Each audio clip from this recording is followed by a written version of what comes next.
समय की बात है। हिमालय की ऊंची पहाड़ियों के पास एक छोटा सा गांव स्थित था। ये गांव शांत और सुंदर था, लेकिन यहाँ के लोग एक रहस्यमय गुफा के कारण हमेशा भयभीत रहते थे। गुफा गांव से कुछ ही दूरी पर थी, लेकिन कोई भी उसके अंदर जाने की हिम्मत नहीं करता था। गांव के बुजुर्गों का कहना था कि गुफा शापित है और इसके अंदर जो भी गया वह कभी वापस नहीं लौटा।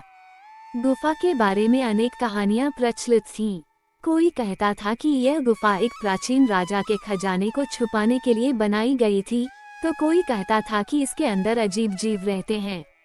कुछ का मानना था कि गुफा के अंदर समय अलग तरीके से चलता है और जो अंदर जाता है वह समय के जाल में फंस जाता है। गांव में अजय नाम का एक युवा लड़का रहता था। वह बहुत साहसी और जिज्ञासु था। गुफा के बारे में कहानियां सुन सुनकर उसकी उत्सुकता बढ़ती जा रही थी।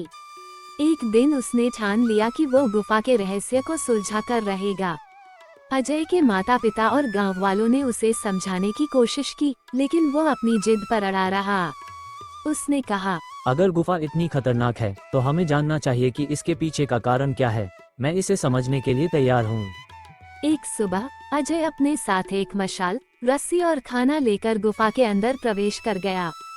जैसे ही वह गुफा में दाखिल हुआ, उसे एक अजीब सी ठंडक महसूस हुई।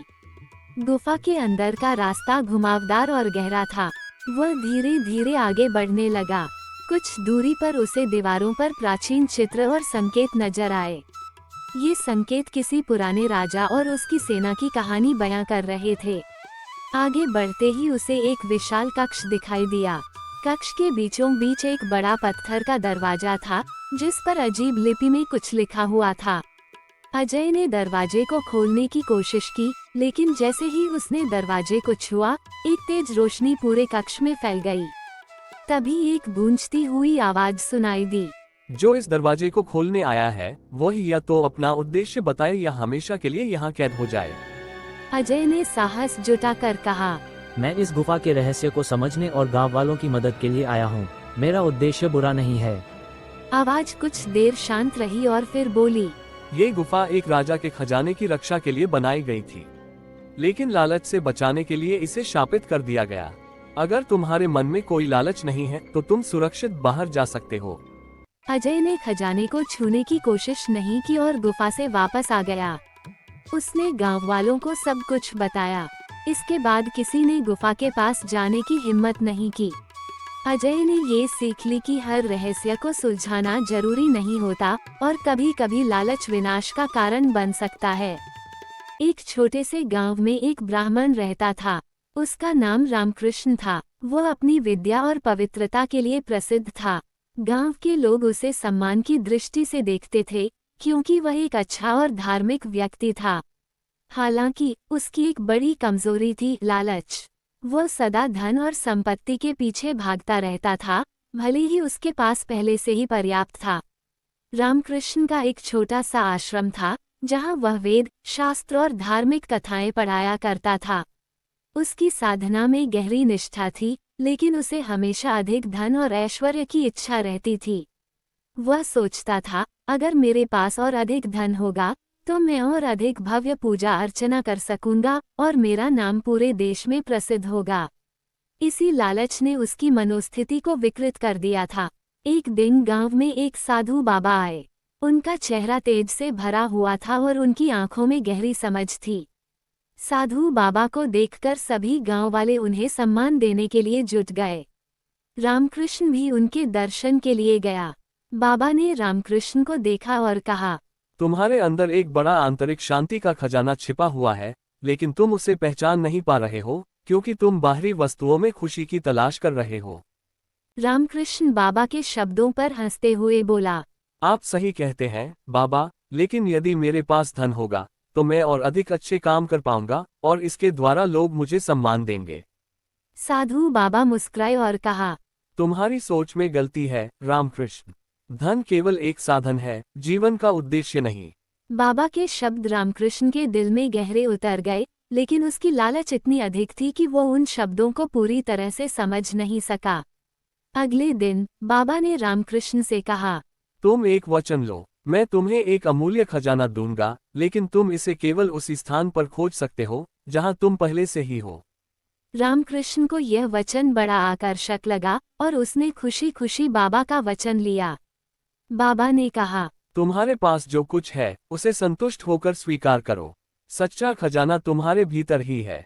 ये कहकर बाबा ने आश्रम छोड़ दिया और कुछ दिनों बाद वह गांव से चले गए। रामकृष्ण को बाबा के शब्दों ने उलझन में डाल दिया। वह सोचने लगा, खजाना तो मेरे पास पहले से है, लेकिन मुझे क्यों नहीं दिखाई देता। उसने बार बार उस खजाने की खोज की, लेकिन कुछ हाथ नहीं लगा। उसकी लालच और बढ़ गई। अब वो किसी भी हालत में धन की तलाश में था। एक दिन जब वह जंगल में भटक रहा था, उसने एक पुराने जर्जर कुएं के पास एक गहना पड़ा देखा। ये गहना अत्यंत कीमती और भव्य था। रामकृष्ण ने खुशी खुशी गहने को उठाया और उसे अपने पास रख लिया। वो बहुत खुश हुआ और सोचने लगा कि अब वो इस गहने को बेचकर काफी धन कमा सकता है। लेकिन जैसे ही उसने गहने को अपने पास रखा, एक आवाज आई, तुमने जो किया वह गलत है। वह गहना तुम्हारा नहीं है। तुमने उसे अपने लालच के कारण पाया है, न कि ईमानदारी से। यह आवाज वही बाबा की थी, जो कहीं न कहीं आसपास ही थे। रामकृष्ण ने गहना फेंक दिया और बाबा के पास दौड़ा। बाबा ने उसे देखकर कहा, अब तुम समझ गए हो रामकृष्ण। तुमने जो खजाना ढूंढा था वह केवल तुम्हारे भीतर था। तुम्हारी आत्मा ही सबसे कीमती है। धन से ज्यादा कीमती संतोष और आत्मा की शांति है। इसीलिए तुम्हें बाहरी दुनिया में खजाना नहीं मिला। रामकृष्ण को अपनी गलती का एहसास हुआ। उसने गहने को छोड़ दिया और अब वो केवल अपनी साधना में ध्यान लगाने लगा। उसे यह समझ में आ गया कि सच्चा सुख बाहरी वस्तुओं में नहीं, बल्कि आंतरिक शांति में है।